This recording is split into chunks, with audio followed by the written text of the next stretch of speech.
what the secret behind a beloved restaurant empire was: a stolen recipe, and the true heir returned, not for money, but for vengeance. In Recipe for Revenge, the taste of success turns bitter when the past comes back to claim what's owed. The Romano family's flagship restaurant, Casa Romano, was a landmark in the city, a place where generations gathered for celebrations, where the walls echoed with laughter and the clink of wine glasses. The heart of the restaurant was its legendary sauce, a recipe that had supposedly been passed down through the Romano line for over 70 years. The story was part of the brand. Nonna Romano, a war refugee, had brought the secret from the old country, and her descendants had built an empire on her culinary genius. The sauce was the soul of every dish, the reason for the restaurant's fame, and the foundation of a chain that now stretched across the country. But in a quiet corner of the bustling dining room, a woman watched the scene with a cold, calculating gaze. Sofia Moretti had traveled across the ocean for this moment. She was not here to eat or to celebrate. She was here to reclaim what had been stolen from her family decades ago. The sauce, the story, the success, it all belonged to her grandmother, not the Romanos. Sofia's nonna, Sofia Moretti, had been the true creator of the recipe, a fact erased from history by betrayal and greed. Sofia's childhood had been shaped by stories of loss and injustice. Her grandmother's recipe had been stolen by a trusted friend, who had promised partnership but delivered only betrayal. The Moretti family had watched from afar as the Romanos grew rich and famous, while they struggled in obscurity. Sofia's mother had begged her to let the past go, but Sofia couldn't. She had spent years gathering evidence, piecing together the truth, and now she was ready. She didn't want compensation. She wanted the Romanos ruined, their empire crumbled, their name disgraced. Tonight, as she watched the family toast to another year of success, Sofia vowed that their celebration would be their last. Sofia's plan began with a single, calculated step. She reserved a table at Casa Romano under a false name, blending in with the Friday night crowd. The restaurant was alive with energy, waiters darted between tables, the kitchen rang with shouts and laughter, and the air was thick with the aroma of simmering tomatoes and fresh basil.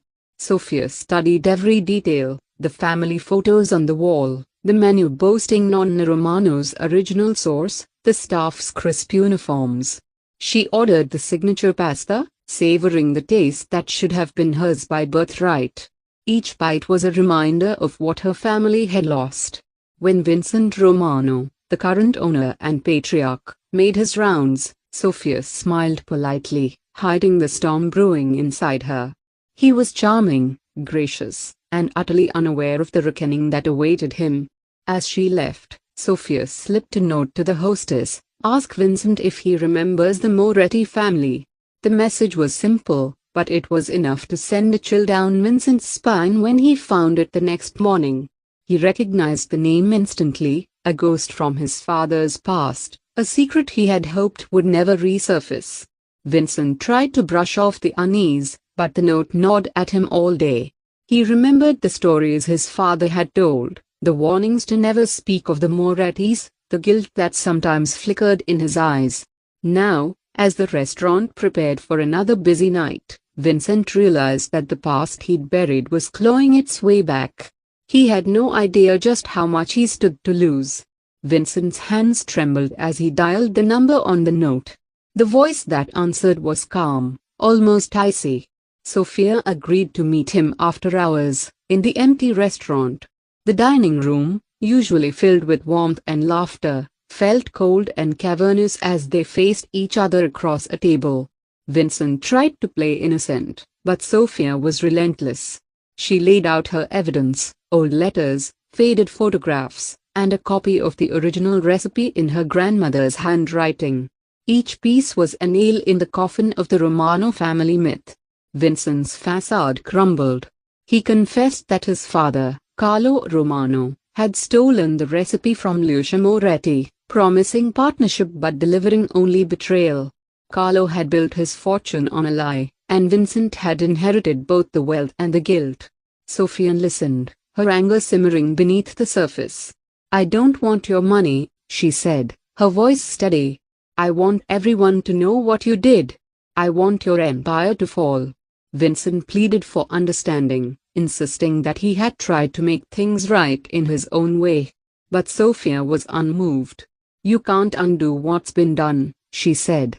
"But you can face the consequences." As she left, Vincent realized too late that this was not a negotiation, it was a declaration of war. The walls of Casa Romano, once a fortress, now felt like a prison closing in. Sofia knew that simply exposing the truth wouldn't be enough. The Romanos had built their brand on family, tradition, and trust. She needed to shatter that image from the inside. Her first move was subtle. She began quietly sharing the real story with longtime employees, especially those who had been with the restaurant since the early days. Whispers spread through the kitchen like wildfire. Some staff were shocked, others skeptical, but the seed of doubt was planted. Next, Sofia reached out to food critics and local journalists, sending them copies of the original recipe and evidence of the theft. She crafted anonymous social media posts, hinting at a scandal brewing beneath the surface of Casa Romano's success. The posts went viral, and soon, food blogs and news outlets were buzzing with rumors. "Is Casa Romano's famous sauce a fraud?" headlines asked. The restaurant's loyal customers began to question the authenticity of the family legacy they had cherished for years. As the pressure mounted, Vincent scrambled to contain the damage. He called emergency meetings, tried to reassure his staff, and issued carefully worded statements to the press. But the cracks in the foundation were beginning to show. Reservations dropped, and the once bustling dining room grew quieter each night. Sofia watched from the shadows, her plan unfolding perfectly. She knew that the Romanos' greatest strength, their reputation, was also their greatest weakness. The scandal hit the Romano family hard. Vincent's siblings, who had always believed in the family myth, demanded answers.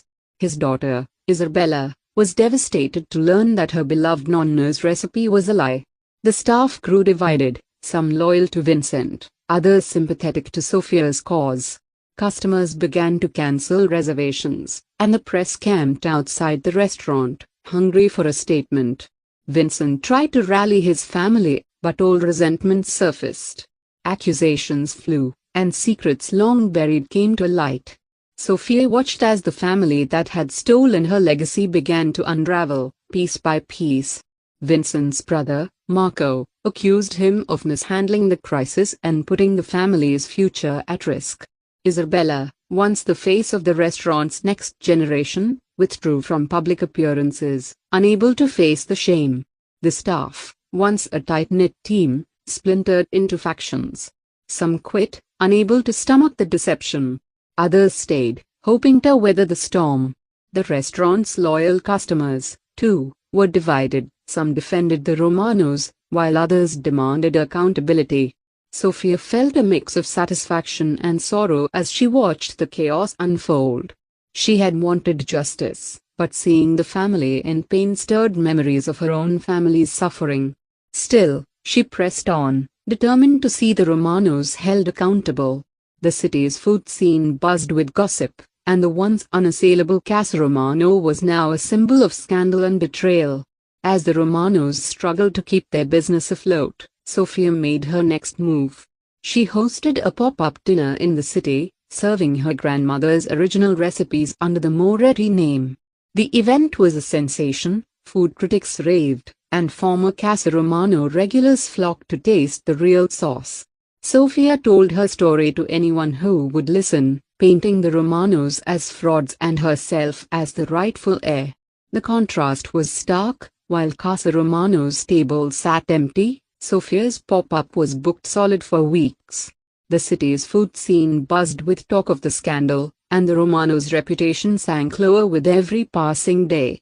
Sofia's pop-up became a gathering place for those disillusioned by the Romanos' deception. She welcomed former staff, offering them a chance to start fresh. The atmosphere was one of hope and renewal, a stark contrast to the tension and fear that now gripped Casa Romano. Sofia's story spread beyond the city, drawing attention from national media.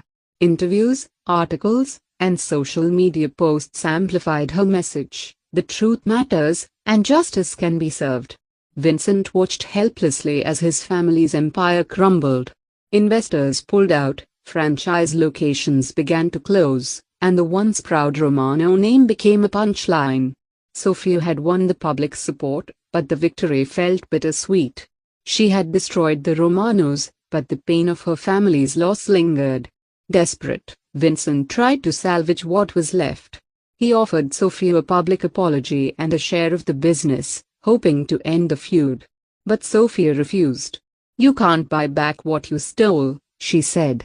Instead, she demanded that Vincent publicly admit the truth and step down as head of the restaurant. The press conference was brutal. Vincent's confession made headlines, and the family's shame was broadcast for all to see. Investors pulled out, and franchise locations began to close. Sofia had won, but the victory felt hollow. She had destroyed the Romanos, but the pain of her family's loss lingered. Vincent's public confession was a spectacle. Cameras flashed as he admitted the truth: the recipe was not a Romano original, but stolen from the Moretti family. The fallout was immediate. The restaurant's remaining investors withdrew their support, and the chain's value plummeted. Franchise owners rebranded or closed their doors, unwilling to be associated with the scandal. The Romano family retreated from public life, their reputation in ruins. Sofia watched the press conference from her apartment, surrounded by friends and supporters. She felt a surge of vindication, but also a deep, aching emptiness. The Romanos had paid for their crimes, but the victory did not bring the closure she had hoped for. The taste of revenge was sharp, but fleeting. With the Romanos' empire in ruins, Sofia found herself at a crossroads. She had achieved her goal, but at a price. The satisfaction of revenge was fleeting, replaced by a sense of emptiness. She visited her grandmother's grave, seeking closure. "It's over, Nonna," she whispered.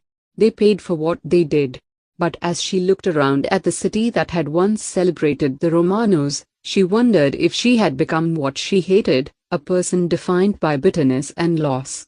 Sofia realized that revenge had consumed her, and now she had to decide what kind of legacy she wanted to leave behind. Sofia spent days reflecting on her journey. She spoke with her mother, who reminded her that their family's strength had always been in their resilience, not their anger. Sofia realized that she had the power to choose a different path. She decided to honor her grandmother's memory not through destruction, but through creation. She would build something new, something that reflected the true spirit of the Moretti family.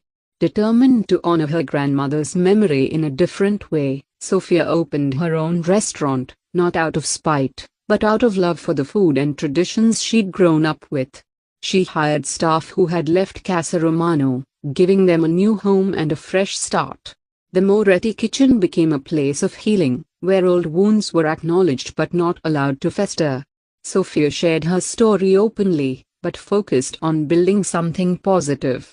Slowly, the community embraced her, and the Moretti name became synonymous with authenticity and resilience. Sofia found peace, not in revenge, but in creation.